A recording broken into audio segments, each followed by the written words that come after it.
Edição especial, apenas em áudio, do Evangelho em 3 minutos, com Mário Persona. Existem dois lados de tudo, de todas as coisas. Eu me lembro quando eu fazia arquitetura e depois atuei um tempo como arquiteto, a gente aprendia que o cliente ele tem desejos e nós devemos respeitar os desejos do cliente, entender os desejos do cliente, as necessidades do cliente e então trabalhar em cima disso. Porém, nem sempre o cliente sabia o que ele precisava, o que ele realmente precisava.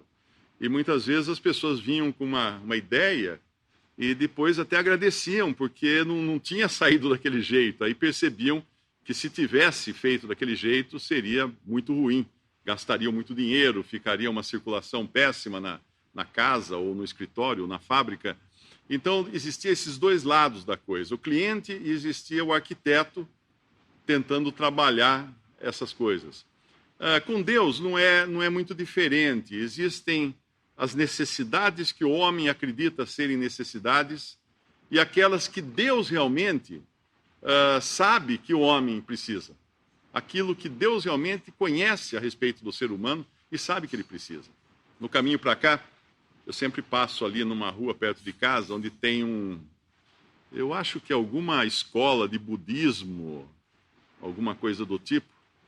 E apesar da chuva forte que estava agora há pouco, a hora que eu passei lá, a rua cheia de carros e muita gente ali, obviamente, indo lá em busca de alguma coisa.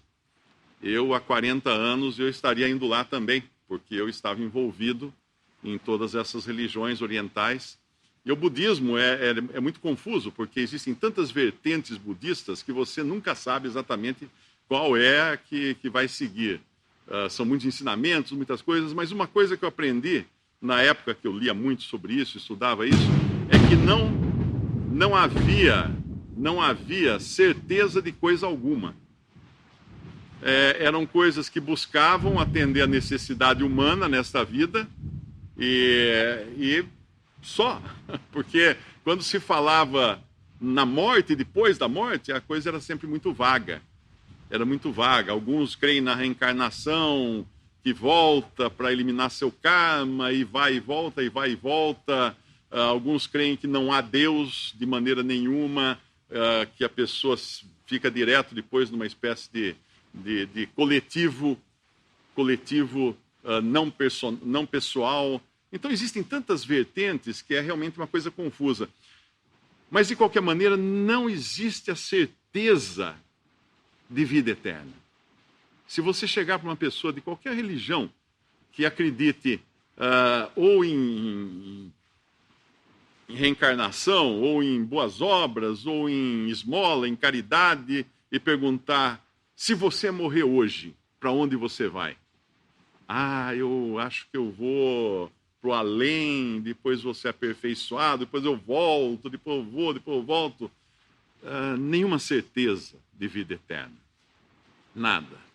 E eu queria falar hoje sobre esses dois lados da necessidade do homem, e a necessidade que o homem acha que precisa é o que Deus acha que o homem precisa, usando uma passagem de João, capítulo 11, e aproveitando com esta passagem, com este capítulo, nós vamos entender quem é Jesus. Primeira coisa. E segunda coisa, o que Jesus veio fazer aqui? Outra coisa que muitas vezes, se você perguntar ali na rua, fizer uma enquete, quem é Jesus? Vai aparecer um monte de opiniões. Talvez alguns achem que ele é um mestre, como foi Buda, ali mais ou menos no mesmo parâmetro e tal. E se perguntar o que Jesus veio fazer aqui, também vai ser um monte de opiniões, mas a maioria vai achar que ele veio aqui nos ensinar o caminho a seguir. Assim como Buda, como tantos outros mestres de religiões orientais ou não, sempre ensinar o que você tem que fazer. Nesse capítulo 11, nós temos um problema. Nós temos 3 pessoas que são envolvidas aqui. Nós temos Lázaro, temos Maria e temos Marta. Maria e Marta, que são irmãs de Lázaro. Eles moram em Betânia, uma cidade próxima de Jerusalém, e na casa deles era o lugar onde o Senhor Jesus costumava se hospedar. Ele, às vezes, precisava ir a Jerusalém, ele voltava, saía de Jerusalém para dormir em Betânia, na casa de Lázaro, e onde estavam também Maria e Marta. E aqui o Senhor Jesus recebe uma mensagem dizendo que Lázaro está enfermo. Ele recebe no versículo 3, mandaram-lhe, pois, suas irmãs dizer, Senhor, eis que está enfermo aquele que tu amas. E Jesus, ouvindo isso, disse, esta enfermidade não é para a morte, mas para a glória de Deus, para que o Filho de Deus seja glorificado por ela. Essa semana alguém me perguntou, por que Deus permite que uma pessoa possa nascer cega, doente, paralítica? Qual a razão de Deus permitir isso? Eu deixei claro que a razão é o pecado que entrou na criação lá atrás por meio dos nossos ancestrais, Adão e Eva, e com isso contaminou toda a criação de Deus. Era mais ou menos como se Adão e Eva tivessem morado em Chernobyl. E depois toda a descendência desse casal viesse defeituosa. Alguém podia falar assim, mas eu não tenho culpa que culpa eu tenho de ter nascido com esse defeito? Não, você não tem a culpa original. Seus pais moraram em Chernobyl, mas agora você nasceu com defeitos. O seu DNA foi detonado. Você vai sofrer as consequências da escolha que eles fizeram. E com o tempo você vai também demonstrar que você também faria a mesma escolha que eles fizeram. Porque isso é inerente ao ser humano. O mal está no ser humano. Mas quando então o Senhor fala para ela, para os que foram avisá-lo, que essa enfermidade não é para a morte, mas para a glória de Deus, é porque Deus, apesar do mundo arruinado do jeito que está, apesar do pecado ter entrado e detonado a toda a criação, não só os homens, mas também os animais, Deus ainda quer salvar. Ele não quer remendar as coisas. Ele quer tornar o ser humano nova criação. Esse é o desejo de Deus. Fazer algo totalmente novo com o homem. E para mostrar esse seu poder de fazer algo totalmente novo, ele vai agora trabalhar em Lázaro. Lázaro, um homem que está doente, nós conhecemos a história, ele vai morrer. É uma doença e apesar do Senhor Jesus falar que a enfermidade não é para a morte, mas ele vai morrer.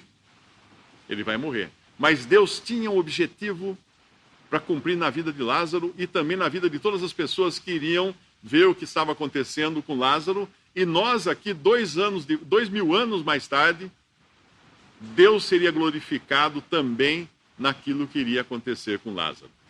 É mais ou menos a história parecida com o cego de nascença. Mestre, quem pecou? Este ou seus pais para que nascesse cego? Ah, diria um budista ou um espírita. Ah, ele pecou em outra encarnação.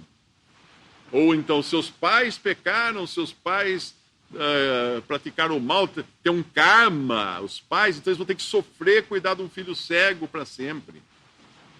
Mas o Senhor Jesus responde, nem ele, nem seus pais pecaram. Mas ele nasceu assim, isso aconteceu para a glória de Deus. E daí ele iria curar então o cego, e Deus seria glorificado, efetivamente glorificado. Quando o Senhor Jesus escuta que o Lázaro está enfermo, o versículo 5 diz que Jesus amava a Marta e a sua irmã Maria e a Lázaro. Ele tinha uma grande afeição por essas pessoas. Aqui então nós temos aquele lado, o lado arquiteto, vamos chamar assim, o lado cliente, né? O lado arquiteto é aquele que sabe como é que vai fazer o projeto, como que vai ter que colocar todas as coisas, como vai ter que desenhar e construir uma solução para esses clientes aqui, mas ao mesmo tempo os clientes estão pensando numa outra solução. Eles estão pensando na cura de Lázaro, e não que ele morra. Mas o Senhor conhece e enxerga a coisa muito lá na frente. Ouvindo que Lázaro estava enfermo, ele ficou ainda 2 dias no lugar onde estava, no versículo 6. Mas espera um pouquinho. Não era para ele sair correndo? Não era para ele correr lá? É uma situação de urgência. Se tivesse uma ambulância, tem que montar na ambulância, ligar a sirene e ir tocando a sirene até Betânia para salvar Lázaro da sua enfermidade.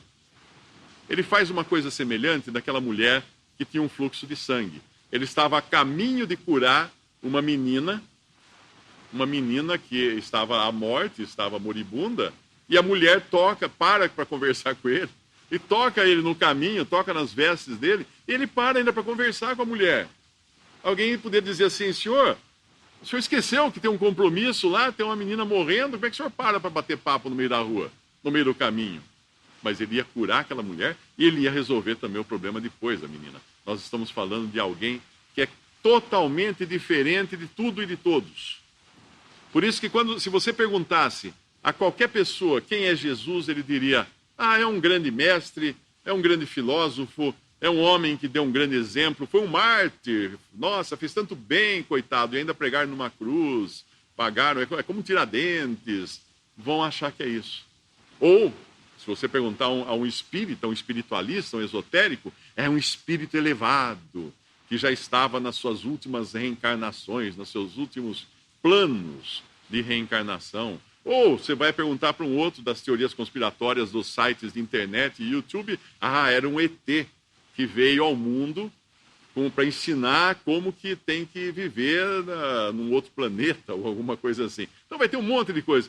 Mas a realidade de capa a capa da Bíblia, que nós sabemos quem Jesus é, ele é Deus. Ele é Deus e homem. Não 50% Deus e 50% homem. Ele é 100% Deus e 100% homem.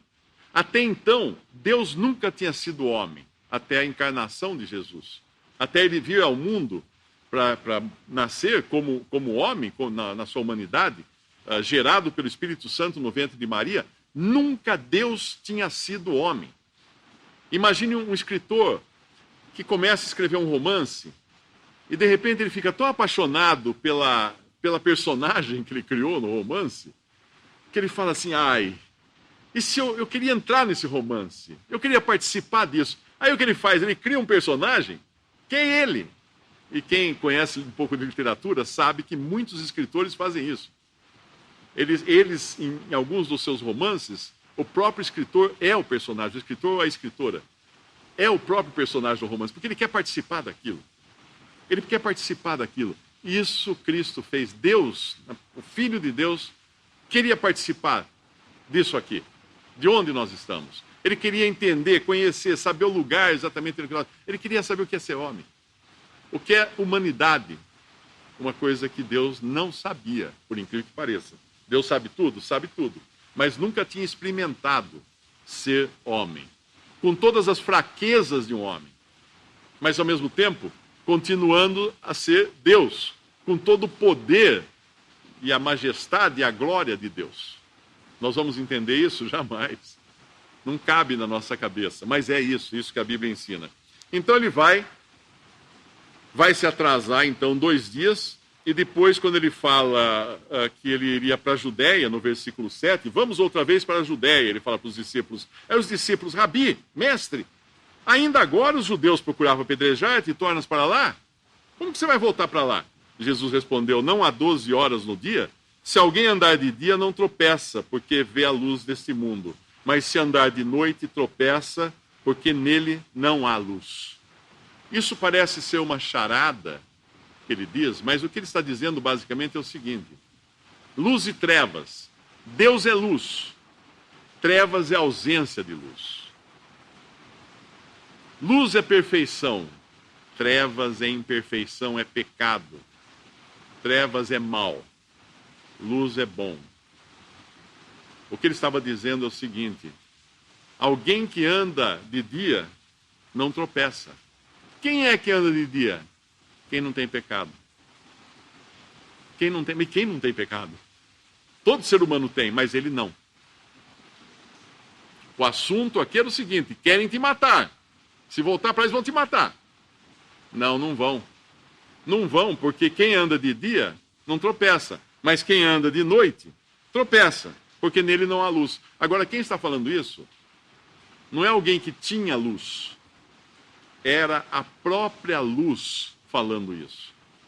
Eu sou a luz do mundo, o Senhor Jesus falou. Ele é a luz. É interessante que quando nós comparamos com os outros mestres, filósofos, etc., etc., nenhum deles poderia fazer afirmações que Jesus fez. Eu sou a luz. Eu sou a porta. Eu sou o caminho. Eu sou a verdade. Eu sou a vida. Ele fala várias vezes eu sou. No Evangelho de João me parece que são 7 vezes que ele fala eu sou. Eu sou, eu sou, eu sou. Coisas que nenhum homem é. Que homem pode falar eu sou a luz? Seria uma pretensão muito grande. Tanto é que quando alguém é apresentado a Jesus, ele fica num trilema, né? Eu não sei se é isso que fala. Dilemas são 2, agora trilema deve ser 3. Qual é o trilema? Ou ele era um falso, um farsante, ou ele era um farsante, estava mentindo para todo mundo, enganando todo mundo, ou ele era uma pessoa lunática que estava enganado também. Ele enganava a si mesmo. Existem pessoas assim, eles acreditam na mentira de tal maneira que eles acabam achando que é verdade a mentira. Ou ele era realmente tudo aquilo que ele afirmava ser, Deus e homem. Então, uma pessoa que não crê que Jesus seja Deus e homem, ela vai ter que escolher uma das opções. Ele mentia, ou ele era um que acreditou na sua própria mentira. Uma pessoa que não estava bem da cabeça e acreditou nas suas mentiras. Então, não existe solução para qualquer pessoa sincera que tenha que enfrentar esse trilema. Não sei nem se a palavra existe no dicionário. Ele vai ter que crer que Jesus é, sim, Deus e homem. Porque seria impossível uma pessoa honesta dizer, eu sou a luz, eu sou o caminho, eu sou a vida. Talvez ele dissesse, eu vos indicarei a luz, eu vos indicarei o caminho, eu vos indicarei a vida, ou qualquer coisa assim. Mas não ser corporalmente isso. Ser o verbo de Deus, a própria ação de falar de Deus, ser ele a própria ação criativa de Deus. Porque Deus falou e as coisas surgiram. No princípio era o verbo estava com Deus e o verbo era Deus. Todas as coisas foram feitas por ele, pelo verbo. E nada existe que não tenha sido feito por ele. E aí alguém fala assim, não, mas ele na realidade não era Deus, porque Deus o criou. Deus o criou com objetivo. Sim. Então, se todas as coisas foram feitas por ele, e sem ele, nada do que foi feito se fez, fala João no seu 1º capítulo do Evangelho, ele teria, por acaso, criado a si próprio? Aí nós temos um problema maior ainda para resolver. Não, Jesus é Deus e existe uma trindade, Deus Pai, Deus Filho, Deus Espírito Santo, que na eternidade, quando não existia nada, coisa alguma, nem estrelas, nem céu, nem mundo, nem nada, nem pessoas, nada, nem anjos. A trindade de Deus tinha algo nela, que é intrínseco a Deus, que já agia, era algo ativo lá na eternidade. Essa coisa ativa na eternidade chama-se amor. Naquela trindade de 3 pessoas divinas, já havia o amor ativo na trindade. O Pai ama o Filho. Depois nós vamos aprender isso nos Evangelhos, que o Pai ama o Filho. Então esse amor não surgiu quando Jesus era homem. Esse amor já existia na eternidade, porque Deus é amor. Deus é amor. E nós vamos ver como agora esse mesmo Deus, que envia o seu Filho ao mundo, na forma humana agora, vai lidar com essa situação de Lázaro, ele que não podia ser morto. Por isso que ele fala, quem anda em trevas tropeça, né? Quem anda na luz não tropeça. Por quê? Porque ele não tinha pecado. Ele não tinha nenhuma trevas algumas, né, em si mesmo. Ele não tinha. Deus é luz e nele não há trevas. Então era impossível ele tropeçar. Assim como era impossível ele ser morto. Ainda que tivesse um batalhão de soldados esperando na porta da cidade para pegá-lo e matá-lo, eles não conseguiriam matá-lo. E há algumas passagens em que os fariseus, os líderes judeus, tentam cercá-lo e pegá-lo, e fala a passagem de simplesmente que Jesus passou pelo meio deles. Mas como que ele passou pelo meio deles? Ele é Deus. Ele é Deus e homem. E, obviamente, ninguém podia encostar num fio de cabelo dele, enquanto não fosse a hora em que ele se faria um sacrifício para morrer. E quando ele chega na cruz, ele não morre, no sentido de ser morto pelos outros. Ele morre no sentido de dar sua própria vida. Uma habilidade que ele tinha, um poder que ele tinha e nenhum homem tem. Ninguém consegue morrer. Se eu falar assim, vou morrer, eu não consigo, continuo vivo. Não consigo, porque eu não tenho poder de morrer. O verbo morrer não dá para você conjugar na primeira pessoa. Eu morro. Eu morro. Como que você morre? A não ser que você se suicide, mas simplesmente morrer por uma ação própria, de fechar os olhos e falar assim, agora eu vou morrer. Não existe isso. O homem não tem esse poder, mas ele tinha. Então, embora ele não pudesse ser morto por ninguém, ele podia morrer entregando a sua vida. Ele não foi. Às vezes aparecem essas reportagens de Veja, sempre Semana Santa, né, que tem essas coisas. Eles vão falar de Jesus, aí eu pego entrevista do cientista. Não, ele morreu porque de ficar tantas horas na cruz, deu uma embolia, deu líquido no pulmão, deu não sei o quê, por isso que saiu água do lado. Vai inventar um monte de coisa, mas a Bíblia fala claramente, ele deu sua vida. Ele não foi morto. Ele não estava sujeito à morte, porque ele não tinha trevas algumas nele. E quando ele fala aqui no versículo 11, assim falou e depois disse-lhes, Lázaro, nosso amigo, dorme, mas vou despertá-lo do sono. Disseram, pois, os seus discípulos, Senhor, se dorme, estará salvo. Mas Jesus dizia isso da sua morte. Eles, porém, cuidavam que falava do repouso do sono. Então Jesus disse-lhes claramente, Lázaro está morto. E folgo por amor de vós de que eu lá não estivesse, para que acrediteis, mas vamos ter com ele. Disse, pois, Tomé, chamado Dídimo, aos condiscípulos, vamos nós também para morrermos com ele. Jesus chega lá onde está, onde Lázaro tinha morrido, já fazia 4 dias que ele estava na sepultura.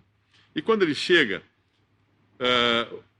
os judeus que iam consolar Marta e Maria, ficam sabendo disso, e Marta escuta que Jesus teria chegado, então ela sai, no versículo 20, ouvindo, pois, Marta que Jesus vinha, saiu-lhe ao encontro. Maria, porém, ficou assentada em casa. Disse, pois, Marta a Jesus, Senhor, se tu estivesses aqui, meu irmão não teria morrido. Ela sabia que ele tinha poder para evitar a morte, porque ela sabia de todas as pessoas que ele tinha curado já. Então ela sabia que ele tinha esse tipo de poder. E no fim ela fala, mas também, versículo 22, agora sei que tudo quanto pedires a Deus, Deus te concederá. Disse-lhe Jesus, teu irmão há de ressuscitar. Disse-lhe Marta, eu sei que há de ressuscitar na ressurreição no último dia. Disse-lhe Jesus, eu sou. É o quê? Eu sou a ressurreição e a vida. Quem crê em mim, ainda que esteja morto, viverá. Como é que ele podia declarar que ele era a ressurreição? Não que ele ia apenas ressuscitar Lázaro, mas ele próprio era a ressurreição. Ele próprio era a ressurreição. Quando eu falei das necessidades do homem e das necessidades que Deus acha que são as necessidades do homem, e às vezes a gente vê uma diferença grande, Marta aqui, ela cria na ressurreição final, mas ela está agora diante da ressurreição. A ressurreição tem 2 pernas, está na frente dela e chama-se Jesus. A ressurreição e a vida. Se existe um poder de ressurreição, estava ali na frente dela. Na frente dela. Ressurreição, eu fico pensando quando muitas pessoas religiosas que imaginam tantas religiões, que tem que reencarnar, volta, vai, volta, vai, volta. Outras que acham que não tem nada depois, morre, acaba, desaparece e tal. Mas muitas pessoas, no fundo do coração, elas gostariam de nunca morrer. Elas gostariam de, pelo menos, se morresse, então, que existisse alguma coisa melhor depois da morte. E é por isso que existe a medicina hoje, que tenta, de todas as formas, retardar a morte. Já estão estudando, inclusive, agora, eu estava lendo uns artigos, o vertebrado mais longevo que existe, eu sempre achei que era a tartaruga das Galápagos, né? Mas não é. É o tubarão da Groenlândia. O tubarão da Groenlândia, acharam um que tem, mediram lá, não sei como é que eles mediram, não sei se perguntaram a idade para ele, ouviram os documentos, eu não sei exatamente, mas os cientistas analisaram esse tubarão e descobriram que ele tem ali pelos 400 anos de idade. Então eles acreditam que ele poderá viver até os 500 anos de idade. Agora você imagina, esse tubarão, ele já estava nadando por aí quando as caravelas estavam vindo descobrir as Américas, ou descobrir o Brasil, ou algo assim. Esse tubarão estava ali já, botando a cabeça para fora d'água, falando, uma caravela lá. E depois ele viu o Titanic passar, bater. Depois ele viu submarinos atômicos. Depois ele viu tantas coisas diferentes, né? Falando de maneira aqui fantasiosa, mas ele está aí, todo esse tempo ele esteve aí, esse tubarão. Viveu um bocado, hein? Viveu um bocado, mas nenhum homem vive 500 anos. Mas existem árvores que estão aí há 4.000 anos. Vão fazer lá a datação da árvore, e a árvore é fácil de fazer a datação. Basta você furar a árvore, tirar uma amostra, um tubo de amostra da madeira, e depois contar os anéis. Árvores gigantes. Aquelas árvores gigantes, aquelas sequoias da Califórnia, algumas têm 2.000 anos. Ou seja, elas estavam por aí quando Jesus pregava lá na Judéia. Essas árvores estavam por aí. E algumas são mais antigas ainda. Viram passar tantas eras da vida humana, estavam as árvores firmes. Mas chegaram a um ponto agora, os cientistas, que eles estão analisando alguns vermes. Porque existem vermes que eles simplesmente morrem. Na realidade não morrem, eles voltam a um estado de casulo. Vamos pegar só faz de conta que é uma borboleta, né? Eu não entendo muito de botânica, nada de botânica não, de biologia, de coisa assim. Mas imagina uma borboleta que ela é uma lagarta, ela faz o casulo, nasce uma borboleta. Imagine se ela própria voltasse a ser lagarta, voltasse a borboleta, voltasse, e basicamente alguns vermes que estão descobrindo fazem isso daí. Alguns eles não sabem, inclusive, que idade tem. Porque não sabem quantas vezes eles se reciclaram, o mesmo verme. E estão tentando tirar dele algum segredo lá para usar isso no ser humano. Para que o ser humano nunca mais morra. Evidentemente, não vão conseguir algo assim, uma proeza assim. Mas existem as técnicas de criogenia, né, que já se faz. Muita gente que morre é lá enterrada num cilindro de aço inoxidável, tem lá mais ou menos 6 pessoas de cabeça para baixo, enfiadas no nitrogênio líquido, eles tiram o sangue da pessoa, substituem por algum outro produto nas veias, e enfia de cabeça para baixo. Por que de cabeça para baixo? Porque se tiver algum vazamento no nitrogênio lá em cima, que é o lugar onde tem a tampa, pelo menos o cérebro da pessoa fica mais embaixo e está mais congeladinho, não vai estragar tão rápido. Pelo menos eles acham que vão poder aproveitar a cabeça daquela pessoa. O grande problema é que ninguém sabe o que acontece com uma cabeça de um morto congelada se voltar à vida. Simplesmente porque memória é volátil. A memória do ser humano não é igual à memória do computador, que ele grava no HD com pontos 0 e 1 magnéticos, e quando você resgata um documento que você gravou lá, que você salvou, ele traz exatamente o documento que trouxe, que ele gravou. A nossa memória não é assim, nós não lembramos as coisas como elas são. Cada vez que ela vem, o cérebro reconstrói a coisa. E às vezes ele até acrescenta outras informações, de maneira que a memória não é a mesma coisa que aconteceu lá atrás. Quanto mais velho você fica, pode ver que essas histórias ficam mais longas. Você vai contar uma história, já fala do outro, então ele era primo da não sei quem, e aí começa a esticar isso, porque você começa a construir toda uma história, que aquilo é memória humana. Se você congela isso, faz que nem aquelas... o próprio computador, todo computador tem uma bateria dentro. Alguém aqui já teve problema quando ligou o computador e viu que tinha zerado tudo, não o que estava no HD, mas a data, a hora, toda a BIOS dele tinha voltado ao estado de fábrica. Por quê? Porque tirou aquela pilhinha lá, ela acabou a energia dela. E o cérebro é assim, no momento que você congelar, ele morreu. Já era. Porém, existem os estudos para se congelar o ser humano, não morto, mas vivo. De modo que ele fique no estado de animação suspensa, como algumas rãs, que no inverno elas se congelam, viram uma pedrinha de gelo. Se você pegar e fizer assim, ela quebra, porque ela é um gelo.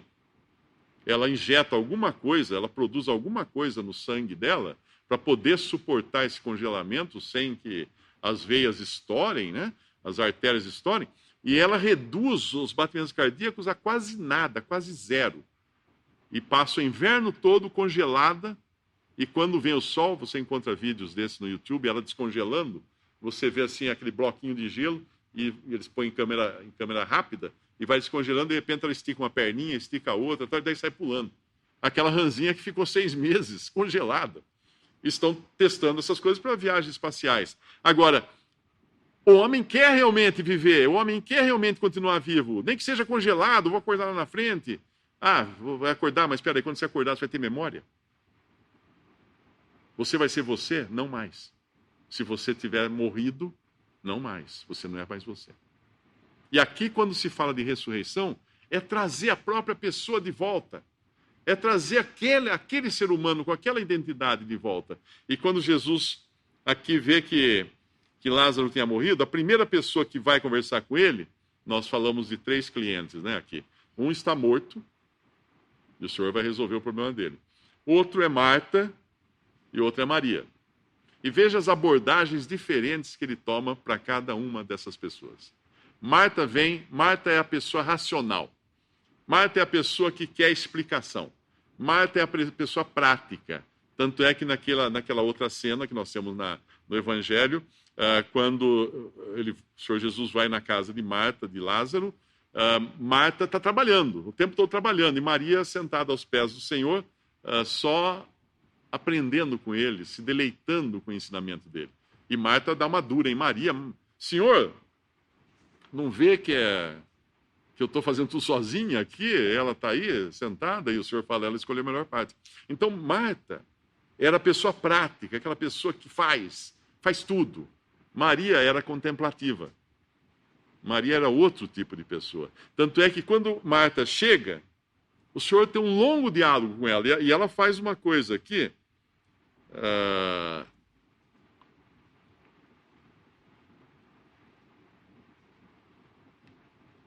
Ela fala uma coisa, ela diz: Senhor, se estiveras aqui, no versículo 21, disse, pois, Marta a Jesus: Senhor, se tu estivesses aqui, meu irmão não teria morrido.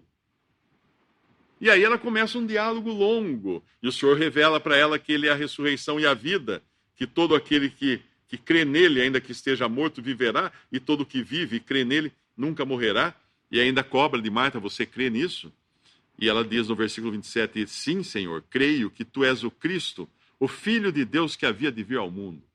Marta tem aqui uma revelação que só o Espírito Santo podia ter dado a ela, colocado no coração dela. E aí ela sai dali e vai buscar Maria.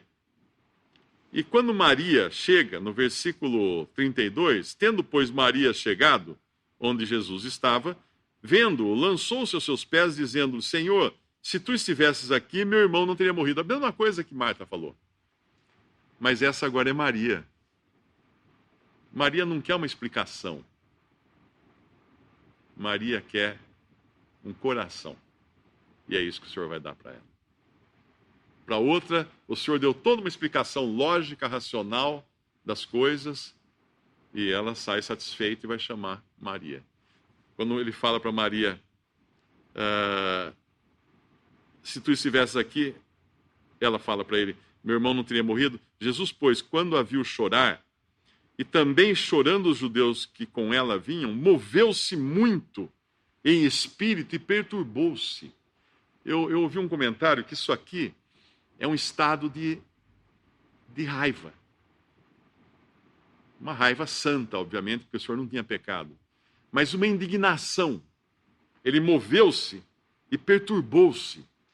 Isso era indignação. Não com Marta, não com Maria, não com Lázaro, não com os judeus que estavam ali em volta. Não. Não. Ele estava indignado. E disse, onde eu pusesse, disseram, Senhor, vem e vê. Jesus chorou. Por que ele chorou? Não foi por causa da morte de Lázaro.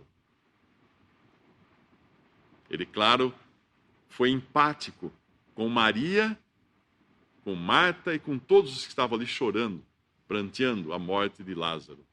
Mas ele sabia que em 5 minutos ele ia ressuscitar Lázaro. Então não foi exatamente um choro como a gente chora no velório, né? Porque a gente não vai ver tão já aquela pessoa morreu, partiu, às vezes, dependendo da pessoa, não sabemos se creu ou não em Cristo. Então há tristeza real pela pessoa que morreu. Mas a indignação de Cristo aqui, o choro do Senhor Jesus, é porque ele viu a que ponto a sua criação chegou. A que ponto o pecado levou a criação. A destruição que fez no ser humano o pecado. E ele chorou. É como se você fosse um pintor famoso. Você cria uma obra maravilhosa, expõe no museu, aí esse museu é invadido por vândalos. E aí você chega lá e olha, a sua obra foi toda rasgada, pichada. Qual o seu sentimento? De indignação. De indignação. E provavelmente você vai chorar também. Puxa, eu levei 10 anos para pintar esse quadro. Você vai chorar, porque a sua obra está ali, totalmente maculada. E assim é o que o pecado fez no mundo. Uma pessoa que não crê que o pecado agiu nesse mundo ao ponto de arruiná-lo, que ainda tem esperanças neste mundo das coisas irem bem, ela não tá percebendo as coisas. Jesus percebeu. Ele chorou, ele se indignou com o que aconteceu aqui nessa terra. E daí, os judeus disseram, pois, os judeus, vede como o amava. E é claro que ele o amava. Isso ninguém podia negar. Mas o seu choro tinha outra função ali. E alguns disseram, não podia ele que abriu os olhos do cego fazer também com que esse não morresse? Esse é o raciocínio humano, né? Eles não sabem o que o Senhor vai fazer em seguida. É o raciocínio raso. Portanto, nós nunca podemos confiar até na nossa análise das coisas, porque ela vai ser sempre rasa. E jamais uma pessoa poderia questionar a Deus, questionar a Jesus. Esse que não podia ele já não deixar morrer?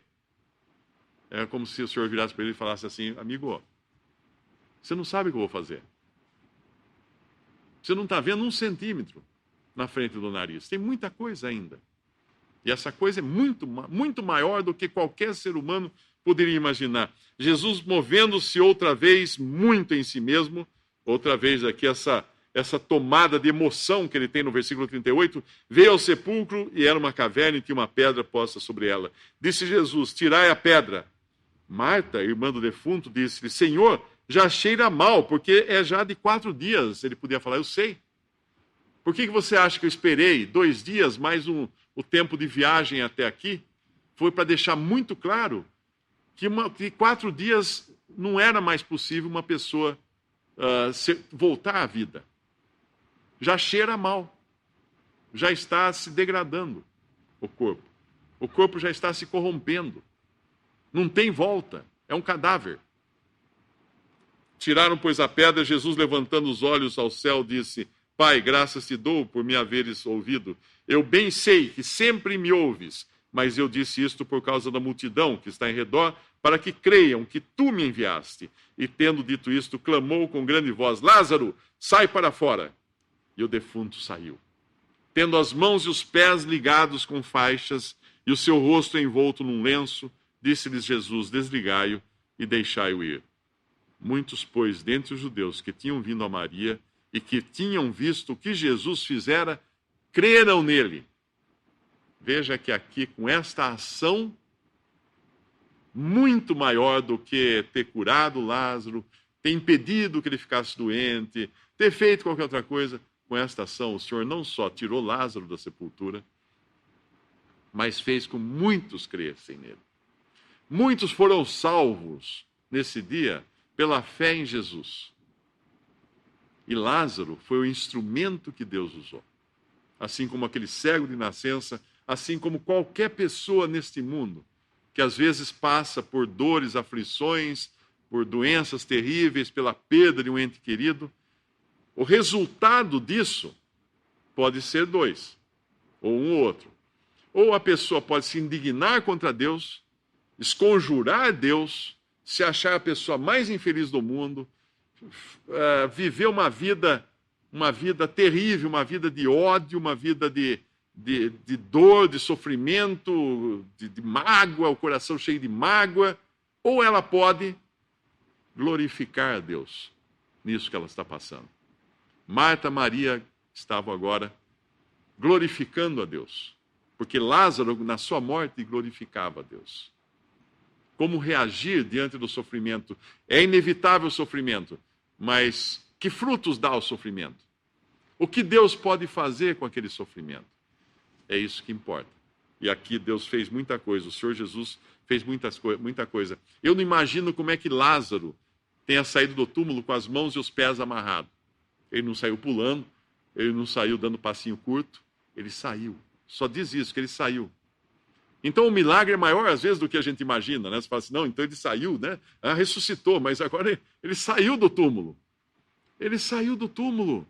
Não foi carregado para fora. Ele saiu. Ele saiu. Quando esse é a ressurreição de Lázaro, obviamente, era um sinal que o Senhor estava dando de algo maior que ele vai fazer a qualquer momento, quando ele vier buscar os que creem nele, que têm a salvação eterna. Ele tirará do túmulo todos os que morreram na fé em Cristo. Ressuscitarão.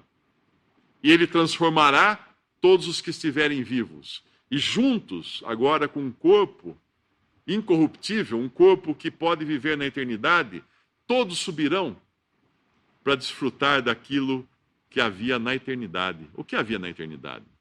O amor de Deus que circulava ali naquelas três pessoas divinas. E esse círculo dessas pessoas divinas vai receber um monte de gente. Uma grande multidão, e podemos até falar assim, imaginando, né? Esse círculo vai se abrir para receber muitos e muitos, milhões e milhões de pessoas que estarão no céu, sendo eternamente amadas e amando, eternamente, desfrutando do amor de Deus. Claro, já desfrutaram aqui, desde o momento em que creram, não é? Mas lá na presença de Cristo, e adorando e louvando aquele que veio derramar seu sangue, veio morrer para salvar pecadores. Você escutou essa mensagem? Você sabe que é pecador? A Bíblia fala que a solução para o pecador é crer em Jesus para receber a salvação, porque a vida está nele. Fora dele você não encontra vida nem ressurreição. E eu pergunto, o que você vai fazer com isso? O que você vai fazer com isso? Não é religião, não é filosofia, não é como proceder na vida para ser melhorzinho, etc. Não. Deus não veio salvar pessoas boas, Deus veio para salvar pecadores. E Deus não veio ensinar você como você deve fazer para salvar-se a si mesmo, porque aí você seria seu salvador. Algumas religiões falam que você tem que fazer um monte de coisa para se salvar a si mesmo. Outras religiões falam, Jesus veio ao mundo para ensinar você a fazer um monte de coisas para você salvar-se a si mesmo, porque é só a mesma coisa no final. A salvação, na realidade, vem antes até de um andar na presença de Deus. Você não lê que Deus tenha ido lá no Egito e falado para os judeus que eram escravos, para os israelitas que eram escravos dos egípcios, assim, olha, eu vou dar uma lei para vocês, vou dar 10 mandamentos, uma série de outros preceitos, vocês vão guardar isso direitinho. Se vocês guardarem direitinho, eu vou voltar daqui a alguns anos e vou tirar vocês do Egito. Não. Ele primeiro tirou eles do Egito, depois deu a lei a eles. Primeiro ele salvou, depois ele falou, agora eu quero que vocês andem assim, para me agradar, tem que se andar assim. Percebe? Isso é o que a Bíblia ensina. Mas quando o homem que quer realmente a salvação, que quer realmente a vida eterna, que quer realmente ser congelado de cabeça para baixo no nitrogênio líquido, para poder acordar daqui a 200 anos e continuar vivendo, quando o homem vê isso, quando o homem vê um que diz, eu sou a ressurreição e a vida, o que ele faz? Ele corre para os braços de Jesus? Não. Alguns correram, mas os religiosos não. O versículo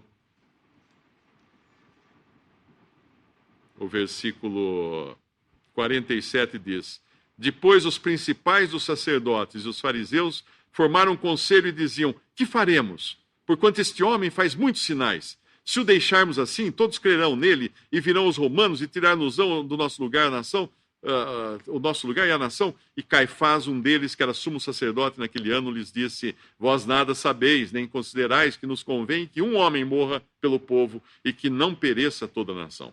Ora, ele não disse isso de si mesmo, mas sendo sumo sacerdote naquele ano, profetizou que Jesus devia morrer pela nação, em lugar de.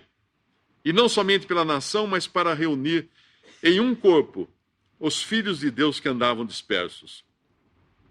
Desde aquele dia, pois, consultavam-se para correrem aos braços de Jesus e serem salvos? Não. Desde aquele dia, pois, consultavam-se para o matarem. Então eu pergunto a você agora, de que lado você, qual a sua reação depois de saber que Jesus é a vida e a ressurreição e ele tem a salvação grátis, gratuita, por graça, para aqueles que creem nele como Salvador? Qual a sua reação? Correr para os braços de Cristo, crer nele e ser salvo? Ou desejar livrar-se dele como esses religiosos? Essas são as escolhas que você tem que ponderar agora. Eu espero que você realmente creia em Jesus como seu Salvador, receba dele o perdão de todos os seus pecados. Todos os seus pecados. Hoje eu recebi uma mensagem de um rapaz, ele falava assim, o que eu preciso saber, o que eu preciso fazer para ser bom? Porque ele está numa angústia que ele quer ser bom para poder ser salvo. Eu falei, Jesus não veio salvar os bons. Veio salvar pessoas como você, do jeito que está. Não é sendo bom que você vai merecer a salvação, mas sendo o que já é, um pecador perdido. Podemos dar graças a Deus. Visite 3minutos.net. Dúvidas? Visite respondi.com.br. Adquira os livros ou baixe o e-book. Também para Android e iPhone.